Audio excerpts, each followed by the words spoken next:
Well, I've had this car for over 2 years, the Dacia Duster 1.6 petrol in Ambience spec, and I've never done a review on it.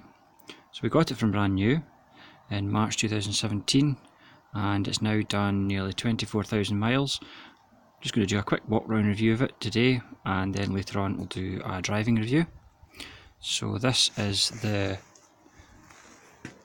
ambient spec, or ambience I think it is. So you get steel wheels, reasonably decent stereo system, electric windows and front fogs, and that's it. So it's a basic car built by Dacia in Romania, which is part of Renault. In fact, they're actually badged as Renault in some countries. So we'll take a quick look around it.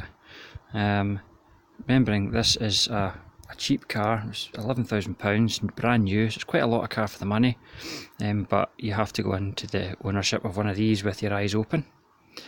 So it's a 1.6 litre petrol, so it drives very well, not particularly fast, runs out of puff on long inclines in 5th gear, not particularly great on fuel, but it does everything that a car should do, and it's very, very large inside. With the back seats folded, it's got a huge load space as well. So we'll take a quick look inside. I think it's open. So it's a sea of grey. So let's take a quick look at some of the things that come with the car as standard. So you have a stereo system, which is a bit too complicated for me, even for me. There's no CD player in it. You've got a jack for your phone, something, I think that's MP3. The controls of the Duster are all from Renaults of maybe similar era. Clio's out the road. Similar era to my 2002 Renault Clio or early 2000s Renault Megane. So all these stocks and controls, the radio controls, were very familiar.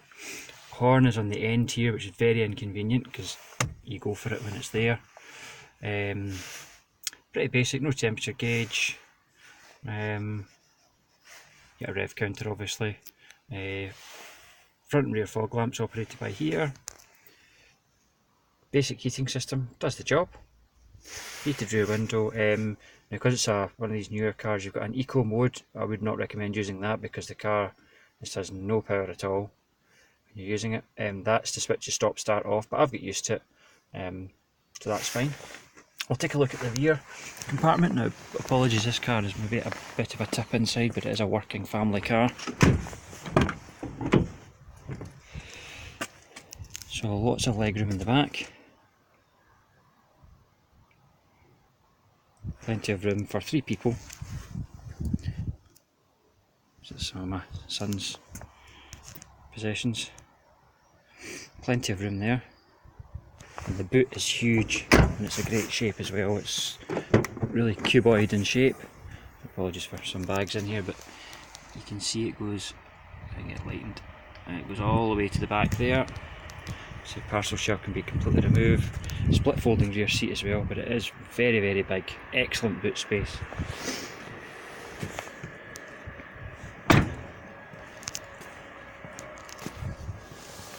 Go and take a look at the engine.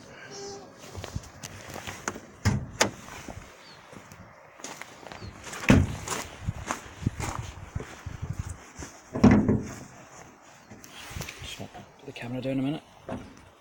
There we go.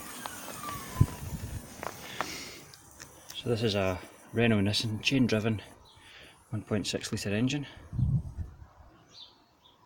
Nothing really exciting in there. It's sufficient. So 1 or 2 problems actually with this car since we got it. I think this engine mount is defective because there's a bit of a knock from it. Hopefully get that fixed under warranty. The other thing, it's got a rattle, which I discovered what it is. And the most annoying thing about this car is, look at this back wheel. paint. That's ridiculous.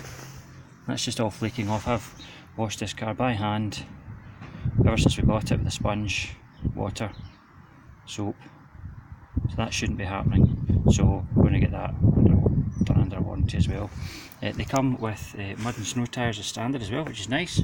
Plenty of ground clearance. It was great when it was the beast on these. Plenty of, didn't get stuck anywhere.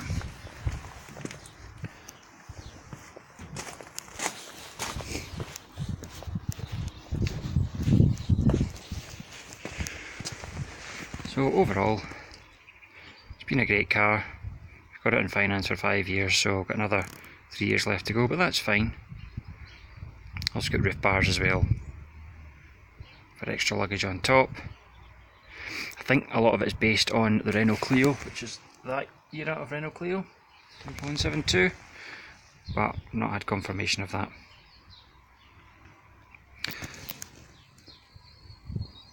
So it's reasonable to drive. So into the garage for some dry weather. Reasonable to drive. There's a bit of kickback from the steering wheel when you're going over uneven surfaces around the corner. Reasonably comfortable. Seats are not great in long journeys. I tend to get a headache. Overall, it's a decent car.